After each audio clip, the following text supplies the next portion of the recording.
अगर आप थाईलैंड का ट्रिप प्लान कर रहे हैं, ये आखिरी वीडियो है जो आपको देखनी पड़ेगी। थाईलैंड जितना खूबसूरत मुल्क है with it's beach, culture, food और टेम्पल्स, उतना ही कंफ्यूजिंग है क्योंकि इतना कुछ है करने को। आप 2 महीने भी गुजारे ना, आप सब कुछ नहीं कर सकते। प्लस ऑनलाइन तो आपको या तो इंडियन रुपी में ब्रेकडाउन्स मिलते हैं, यूएसडी में मिलते हैं, पाकिस्तानी रुपीस में तो कुछ है ही नहीं। इसलिए मैंने ये वीडियो बनाई और अगर आप इसको एंड तक देखेंगे आपको प्लानिंग और बजटिंग में कोई मसला नहीं आएगा।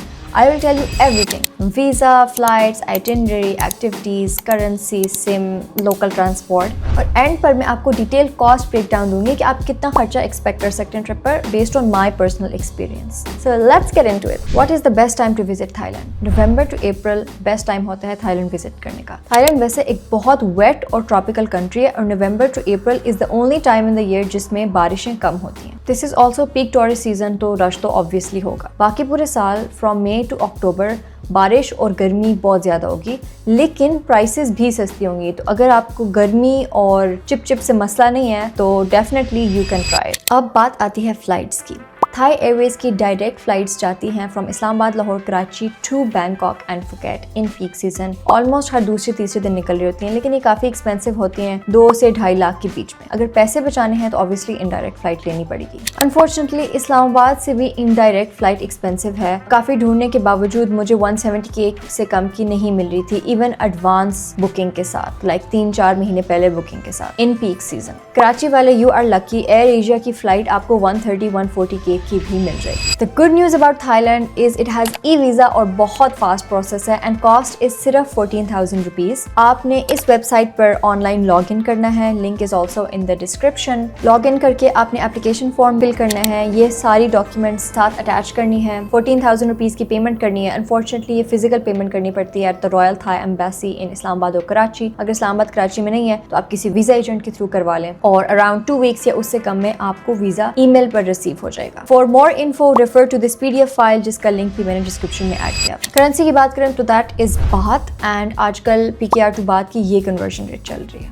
थाईलैंड में सिम आपको 500 से 800 बात के बीच में मिल जाती है। मैंने जो पैकेज लिया अराउंड 700 to 800 बात का था, उसमें unlimited data, calls, wifi, SMS था फॉर 15 डेज। सिम लेना बहुत ज़रूरी है। Do not skip on this, क्योंकि अगर आप उनकी local apps like grab and bolt download करते हैं तो उसके लिए आपको एक लोकल नंबर के साथ उस ऐप को वेरीफाई करना पड़ेगा, उस पर आपको OTP मिलेगा। The data is work so well in Thailand and काफ़ी जगहों पे पब्लिक हॉटस्पॉट्स भी लगे हुए होते हैं और आपका फ़ोन उसके साथ कनेक्ट हो जाता है जिस प्रोवाइडर का सिम आपने खरीदी है उसका। अब इंटरनल ट्रांसपोर्ट की अगर बात करें तो आपको Bangkok to Phuket and Phuket to Bangkok almost 10K या लेस देन 10,000 रुपीज़ की फ्लाइट मिल जाती है through airlines like VietJet and Air Asia. तो जब फ्लाइट्स इतनी सस्ती हैं तो बस पे ख्वारी करने की क्या ही जरूरत। The only exception is Koh Samui and जो आइलैंड्स हैं। कोह समोई की फ्लाइट बैंकॉक से या फुकेट से ऑलमोस्ट 50,000 रुपीज़ की आपको पड़ेगी। सो उससे बेहतर यह है कि आप फेरी ले लें फ्रॉम फुकेट टू कोह समोई जो अराउंड 1000 बात की होगी। लेकिन कोह समोई के एयरपोर्ट इतना खूबसूरत है, बिल्कुल एक रिजॉर्ट या आइलैंड की तरह बना हुआ है, तो अगर आप देखना चाहते हैं तो एक साइड की फ्लाइट बेशक ले लें। बाकी इंटरसिटी ट्रांसपोर्ट के लिए you can book the moto from Grab and even InDrive app भी चलती है थाईलैंड में, वहां से भी आप मोटो बुक कर सकते हैं। In drive is cheaper. अगर आप टैक्सी करते ना तो बैंकॉक की बहुत गंदी ट्रैफिक है, उसमें फंस जाती है। प्लस मोटो में फीमेल ड्राइवर्स भी होती हैं। It's very safe and very smooth, so everyone just does that. और you can even rent a scooty अगर आपके पास इंटरनेशनल ड्राइवर्स लाइसेंस है। इंटरनेशनल ड्राइवर्स लाइसेंस लेना बहुत इजी है। आप अपना रेगुलर लाइसेंस के साथ एक वेबसाइट पे ऑनलाइन अप्लाई करते हैं, आपको फॉर्म मिल जाता है। या अगर आप जाने से पहले भी अप्लाई कर सकते हैं, मतलब अगर आप इस्लामाबाद में हैं तो इस्लामाबाद का जो ये ड्राइविंग टेस्ट सेंटर है वहाँ पे जाएं, अपना लोकल लाइसेंस दे, अपना वीजा दिखाएं और वो आपको इंटरनेशनल लाइसेंस बना के दे।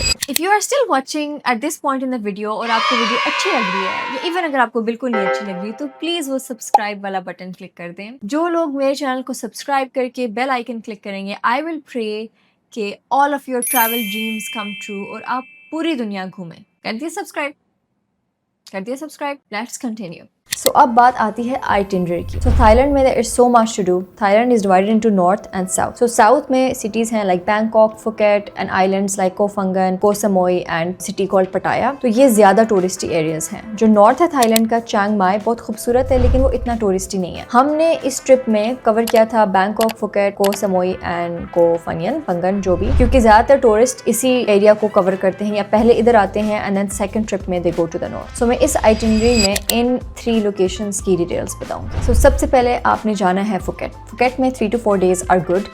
हॉस्टल आपने लेना है नियर पटोंग बीच, क्योंकि this is the main tourist area where you have Bangla Street and everything is on walking distance. Hostel आपको अराउंड 6000 पर नाइट का मिल जाएगा। अगर आप इस मेन एरिया से दूर बुक करते हैं तो आपको रोज स्कूटी या टैक्सी बुक करानी पड़ेगी to get to this area and आपके एक्स्ट्रा खर्चे होंगे। एक्टिविटीज में बहुत कुछ करने को है फुकेट में, so I will tell you what we did. हमने एक दिन तो फीफी आइलैंड्स वाला टूर किया जिसमें माया बे, मंकी में सब इंक्लूडेड था।